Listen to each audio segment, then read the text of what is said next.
আসসালামু আলাইকুম, স্বাগতম জানাচ্ছি নতুন আরেকটি ভিডিওতে। তো এই ভিডিওতে আপনাদের সাথে শেয়ার করব যে গত 7 মাসে সাইপ্রাসে আসার পর আমি কি কি পেয়েছি, কত টাকা ইনকাম করেছি এবং কি যে এজেন্সির দ্বারা আমি সাইপ্রাসে আসছি তাকে আমার কত টাকা দিতে হয়েছিল। কারণ অনেকেই জানতে চান, বিশেষ করে আমার পুরনো যে চ্যানেলটি আছে সেখানে যাবেন। অনেক দিন ধরে যদিও ভিডিও আপলোড করা হচ্ছে না, চ্যানেলটির নাম হচ্ছে নর্থ সাইপ্রাস।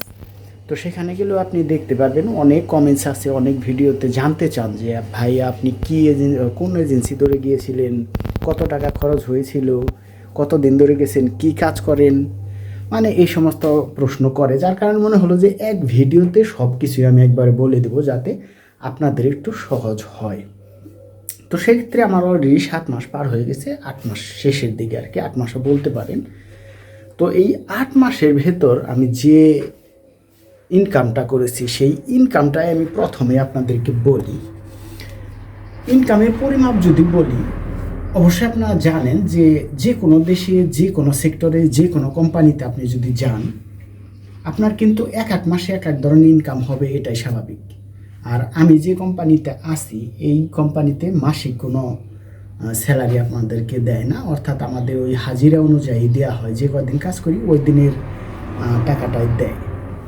তো সেক্ষেত্রে তারপরে মোটামুটি আমি একটি গয়রহ একটা হিসাব করেছি যে মাস শেষে যে টাকাটা পেয়েছি টোটালি 7 মাসের একটি হিসেব করলে মোটামুটি বলা যায় যে কম আর বেশি আর কি, তো 5,000 কম কিংবা 5,000 বেশি এরকম, মানে প্রত্যেক মাসে 1,00,000 টাকাই আমার পড়েছে কিংবা দেশে গেছে, এরকম একটি হিসাব আমি করেছি। তো সেক্ষেত্রে সাইপ্রাসে নতুন আসেন, পুরনো বলেন, মোটামুটি 1,00,000-এর উপরেই বেসিক স্যালারি সবাই পায়। নতুন অবস্থায় তো এটা গ্যারান্টি থাকেন যে 1,00,000 টাকা আপনি অনায়াসে পেয়ে যাবেন। তো এটা প্রথমেই হচ্ছে আমার ইনকামের কথা। আর দ্বিতীয়ত হচ্ছে আমি যে এজেন্সি দ্বারা আসছি, অনেকেই তার কন্ট্যাক্ট নাম্বার চান এবং কি সে এখনও লোক আনে কি না। তাদের বিষয়ে যদি বলি, ভাইয়া সে আমার খুবই কাছের লোক, বলতে পারেন আমার ছোট ভাই।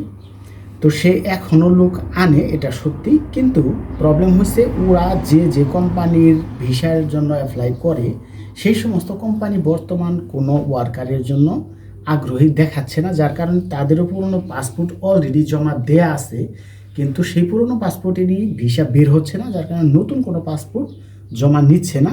তবে হ্যাঁ, তুর্কি সাইপ্রাসে এখনও ভিসা চালু আছে, চলমান আছে, যে কোনোভাবে আপনারা ভিসা ম্যানেজ করলে আসতে পারবেন, কোনো সমস্যা নেই। 3 নম্বরে যে বিষয়টা জানতে চান যে ভাই আপনি কী কাজ করেন, কয় ঘন্টা কাজ করেন, তো আমি এর আগেও অনেক ভিডিওতে বলেছি ভাই আমি কনস্ট্রাকশনের কাজ করি। আমার ফেস দেখলেও বুঝতে পারছেন যে কীরকম কালো হয়ে গেছে, রোদের মধ্যে কাজ করতে হয়।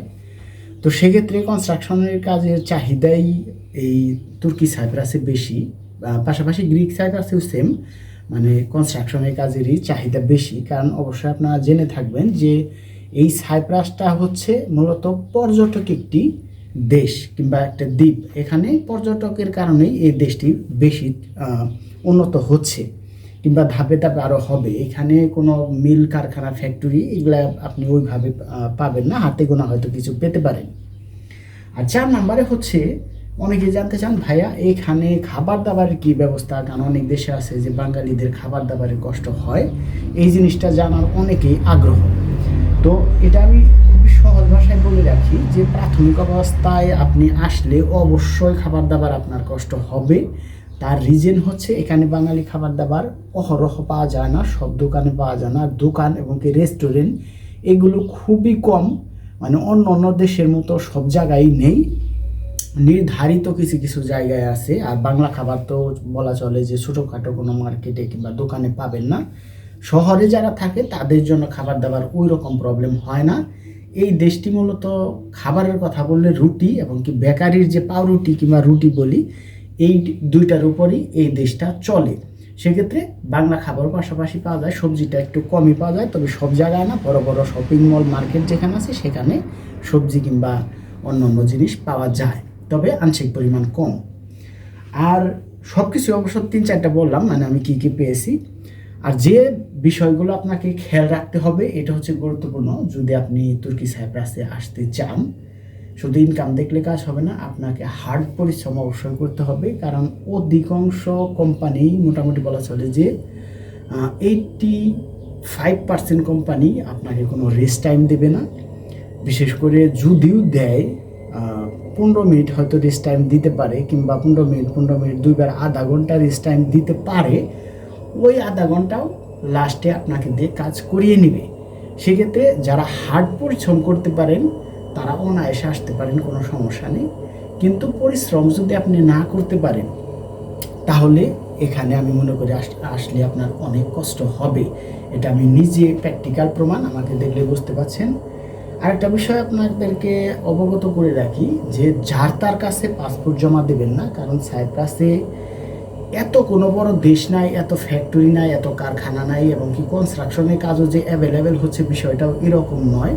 খুবই আংশিক পরিমাণ কাজের লোকের প্রয়োজন হয়ে থাকে। এখন দেখা যায় যে 2টা লোকের প্রয়োজন থাকলে 200 পাসপোর্ট জমা পড়ে যায়, যার কারণে ভিসা বের হয় না। অনেকেই বুঝতে পারেন না, পরে দালাল এজেন্সি কিংবা যে পুরনো প্রবাসীর কাছে জমা দেন তাকে বকাবাজ্য করেন।